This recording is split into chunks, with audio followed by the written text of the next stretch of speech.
Hello, bonjour à toi. Aujourd'hui, j'aimerais te parler de la nécessité de faire le deuil des bons moments.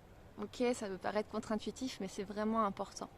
En fait, quand tu vis une rupture, une séparation avec un état dans lequel tu te sentais confortable ou qui te rendait heureux, heureuse, il va y avoir forcément un moment où tu vas passer par une phase de deuil.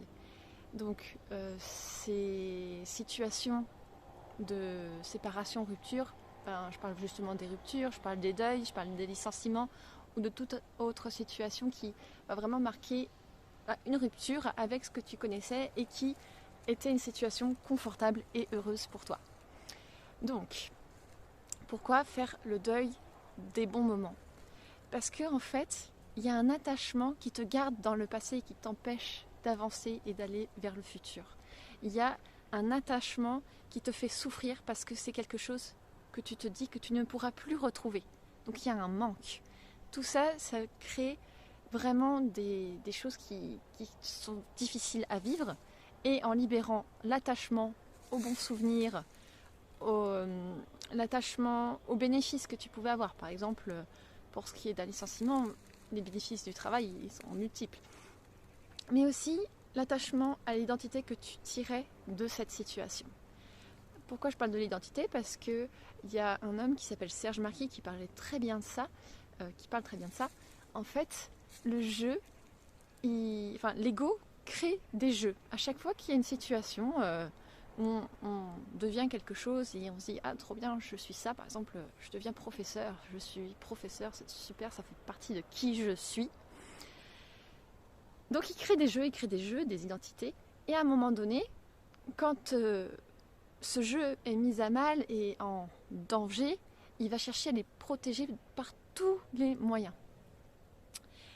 Le problème, c'est que du coup, quand on vit une situation comme ça, où on n'est plus avec la personne avec qui on était, donc on passe peut-être de marié à divorcé, ou on n'est plus professeur justement, on a été licencié, on n'est plus professeur.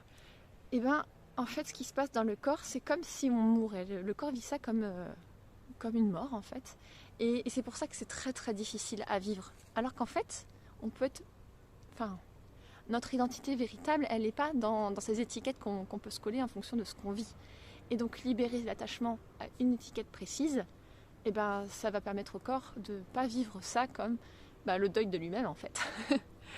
et, euh, et donc c'est là où la méthode de libération dont j'ai déjà parlé est vraiment utile parce qu'on va pouvoir donc libérer les choses qu'on juge positives, mais en fait qui nous tirent vers le bas et qui nous emmènent dans des moments difficiles. Et alors, après, qu'est-ce qu'on peut faire du coup? Qu'est-ce que ça va amener cette libération des choses qu'on jugeait positives? Quand il n'y a plus l'attachement, on va pouvoir garder les bons souvenirs tels qu'ils sont, sans avoir un côté qui fait mal à l'intérieur, enfin, en tout cas pas trop. On va aussi pouvoir revenir au présent. Qu'est-ce qu'il y a dans le présent? Qui je suis au présent? Il y a plein de choses merveilleuses qui m'arrivent au présent. On va pouvoir ressentir à nouveau de la connexion avec d'autres êtres, des gens peut-être qu'on avait mis à l'écart tellement on était occupé avec une personne ou avec un job. Et puis aussi, ça va être le moment de se retourner vers, de faire un retour aux sources, un retour à ses ressources profondes. Donc tout ce qui nous fait du bien, on y va à fond, quoi. On ne reste pas prostré dans le deuil de ce qui s'est passé, quoi. Voilà, je crois que c'était tout ce que j'avais à dire pour aujourd'hui. Et bien, du coup, je te souhaite une excellente journée et je t'embrasse.